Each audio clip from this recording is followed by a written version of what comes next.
Il se fait tard et personne ne vient nous donner du travail. Je suis surpris aussi, car aujourd'hui je n'ai pas vu de travaux à faire. Le vôtre est meilleur. Tu n'as pas de famille, je ne sais même pas ce qu'il adviendra de moi et de ma famille aujourd'hui. Je n'ai rien vu à faire aujourd'hui, et il se fait déjà tard. Je me demande quand cette souffrance sera terminée. Mon frère, un jour ça ira mieux. En attendant, laissez-moi rentrer dormir, pas besoin de rester ici, pas de travail. D'accord, au revoir. Pierre, que peux-tu faire? Vous n'avez pas d'autre choix que de croire que ce sera mieux. Quand Pierre dormira-t-il comme il veut, se réveillera-t-il et verra-t-il de la nourriture à manger, sans chercher quoi manger? Regardez les belles maisons et les voitures partout. Les propriétaires de ces maisons ne sont-ils pas dans le même monde difficile? Ou peut-être qu'ils sont sur une autre planète? Ouah! Voir celui-ci. C'est ce qu'il appelle une maison, pas cette chose dans laquelle nous vivons, qui n'a pas d'espace du tout. Quand pourrais-je avoir ce genre de maison et l'appeler mienne? Les gens qui ont ce genre de maison ont-ils des têtes doubles? Ou est-ce un crime pour moi de réussir dans la vie? Que se passera-t-il s'ils disent, Pierre possédait ce genre de maison et l'a fait dans la vie? Le monde va-t-il se briser en deux? Que se passe-t-il dans ce monde? Ce monde est injuste. Les riches s'enrichissent tandis que les pauvres s'appauvrissent. J'ai lutté pendant des années, mais rien n'a montré pour cela. Parfois, vous aurez l'impression que tout est contre vous. Vous ne saurez même pas si vous avancez ou reculez. La vie n'est pas juste du tout.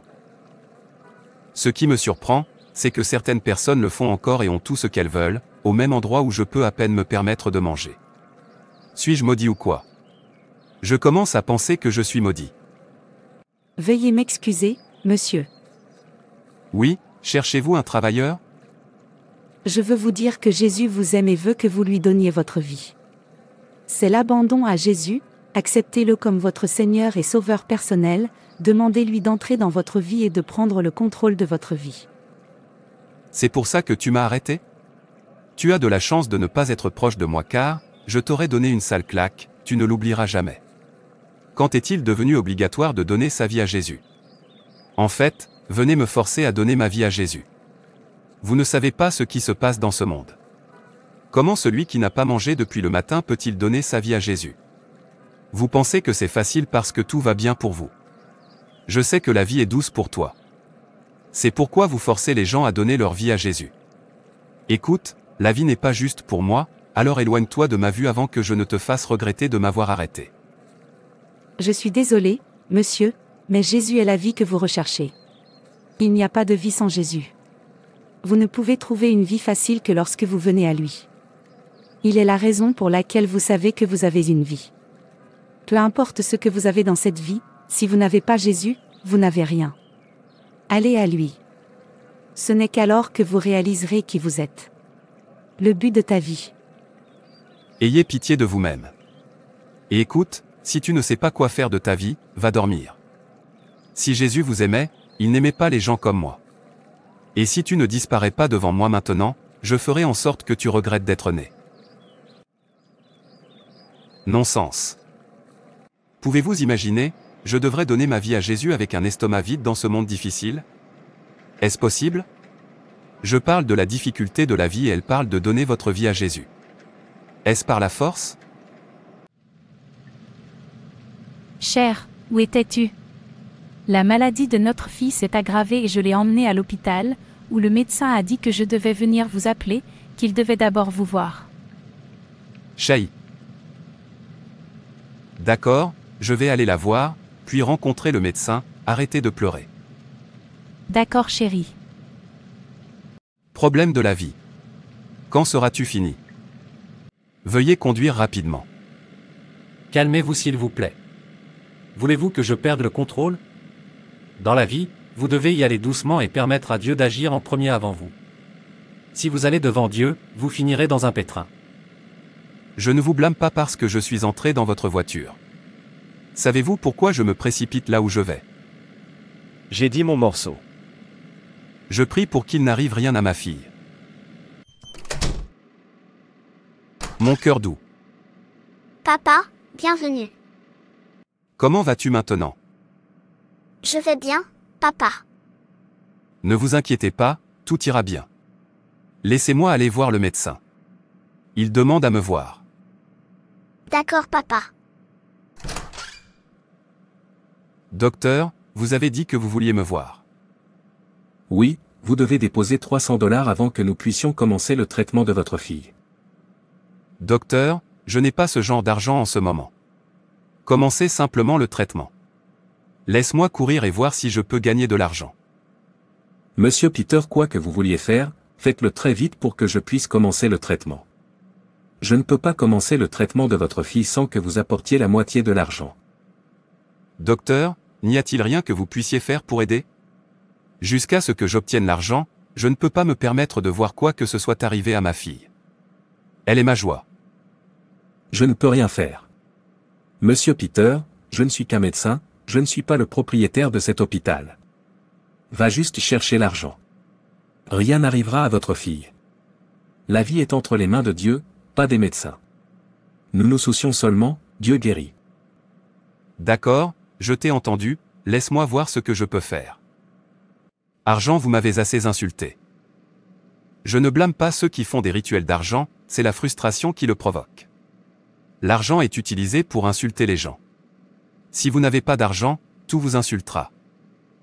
Cher, qu'a dit le médecin? Qu'est-ce qui ne va pas avec notre fille? Il a dit que je devrais apporter 300 $. Vous savez, je n'ai pas ce genre d'argent. Je veux dire, d'où devrais-je tirer ce genre d'argent dans cette situation difficile?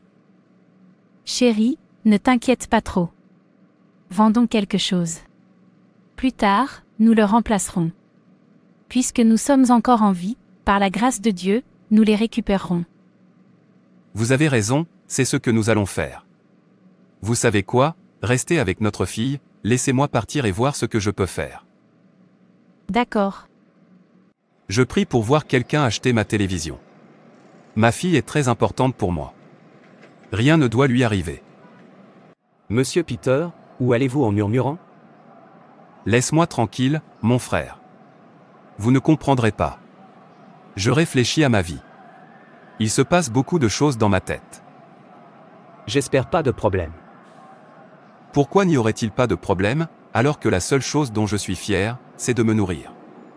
En dehors de l'alimentation, je n'ai rien d'autre à montrer en tant qu'homme. Regardez-moi, 300 $ ordinaires pour le traitement de ma fille. Je ne peux pas fournir, sauf si je vends une partie de ma propriété. N'est-ce pas honteux? Quel genre de problème est plus grand que la pauvreté? Mon frère, tu n'as pas de problème. Il y a des gens qui ne peuvent même pas se nourrir, pourtant ils sont heureux et glorifient Dieu. Un problème que vous pouvez résoudre avec vos capacités n'est pas un problème. 1 Corinthiens 10h13 dit, « Aucune tentation ne vous a surpris, si ce n'est ce qui est commun à l'humanité. Et Dieu est fidèle, il ne vous laissera pas tenter au-delà de ce que vous pouvez supporter. Mais lorsque vous serez tenté, il fournira également une issue, afin que vous puissiez la supporter. Comme vous pouvez le voir, vous avez quelque chose à vendre. Qui a rendu cela possible? C'est Dieu. Aussi, je n'ai pas le temps pour ça maintenant. La vie de ma fille est en danger si je tarde à apporter l'argent. La vie de votre fille est entre les mains de Dieu. S'il a dit qu'elle mourrait, il n'y a aucun traitement qui lui sera donné, qui pourra la guérir. Et s'il a dit qu'elle vivra, priez pour de l'eau ordinaire et donnez-la lui, vous verrez qu'elle se rétablira. C'est pourquoi la Bible dit dans Matthieu 6 verset 27. Et qui de vous, en étant inquiet, peut ajouter une seule heure à sa vie? C'est pourquoi je vous le dis, ne vous inquiétez pas de votre vie, de ce que vous mangerez ou de ce que vous boirez, ni pour ton corps, quant à ce que tu mettras. La vie n'est-elle pas plus que la nourriture, et le corps plus que le vêtement? Matthieu 6 verset 25. Mais si Dieu habille ainsi l'herbe des champs, qui est vivante aujourd'hui et qui demain sera jetée dans la fournaise, ne vous habillera-t-il pas beaucoup plus? Vous de peu de foi. Matthieu 6 verset 30. Jetez votre fardeau sur le Seigneur, et il vous soutiendra, il ne permettra jamais que les justes soient ébranlés. Psaume 55 verset 22. La vie sans Jésus est pire que la pauvreté. Il est la source de toutes les bonnes choses de la vie. Votre vie n'aura aucun sens sans Jésus. Vous ne pouvez pas le faire sans lui.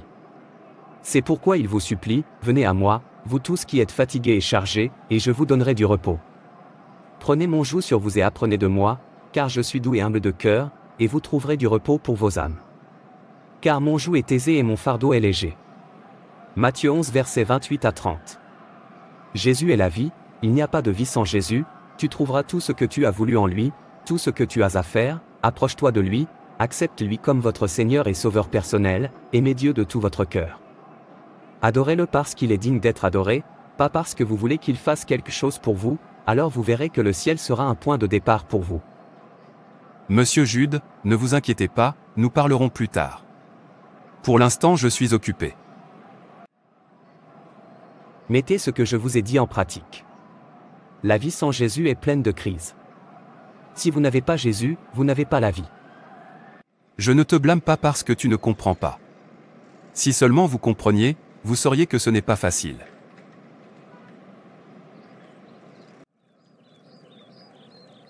N'est-ce pas Paul?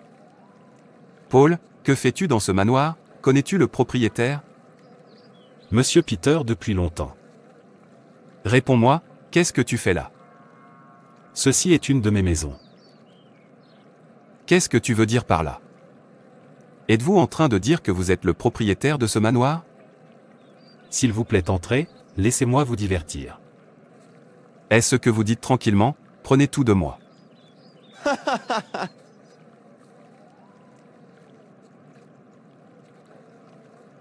La pauvreté est bien une maladie. Tu peux répéter ça. Bienvenue chez moi. Suis-je en train de rêver ou quoi? Que se passe-t-il? J'étais occupé à admirer la maison. Je ne savais pas qu'il appartenait à mon ami. Que le monde est petit. Asseyez-vous, Monsieur Peter. Monsieur Paul, quel est le secret? Je veux connaître le secret. Dites-moi. Je suis fatigué de souffrir. Vous n'avez pas de problème. Tant que vous m'avez rencontré, votre pauvreté, vos souffrances et les douleurs que vous traversez sont terminées. Amen. C'est ça. C'est le langage que je veux entendre. En fait, votre miracle vient de commencer, l'argent vous suivra de haut en bas à partir de maintenant. Amen, maintenant je sais que Dieu existe. Je n'y avais jamais cru auparavant, mais maintenant j'y crois. Maintenant, dis-moi tout. J'ai hâte de nager dans l'argent. Ça m'a assez insulté.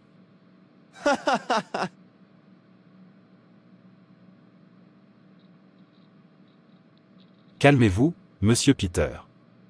Vous voyez dans cette vie, il faut ouvrir les yeux, bien, et dire ça suffit. C'est à ce moment-là que vous en avez assez de la pauvreté.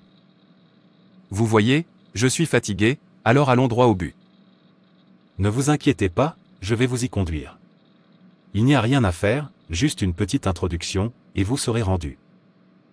Allons là-bas.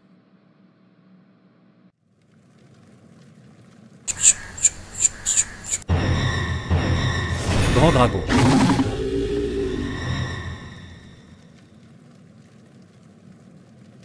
Maître, Pourquoi es-tu ici? maître, j'ai amené mon ami avec moi, aidez-le s'il vous plaît, il veut être comme moi. J'espère que vous lui avez dit qu'il n'y a pas de retour en arrière, une fois qu'il a mis le pied ici. Maître, ce n'est pas un problème, il est très désespéré et fera tout ce que vous lui demanderez de faire.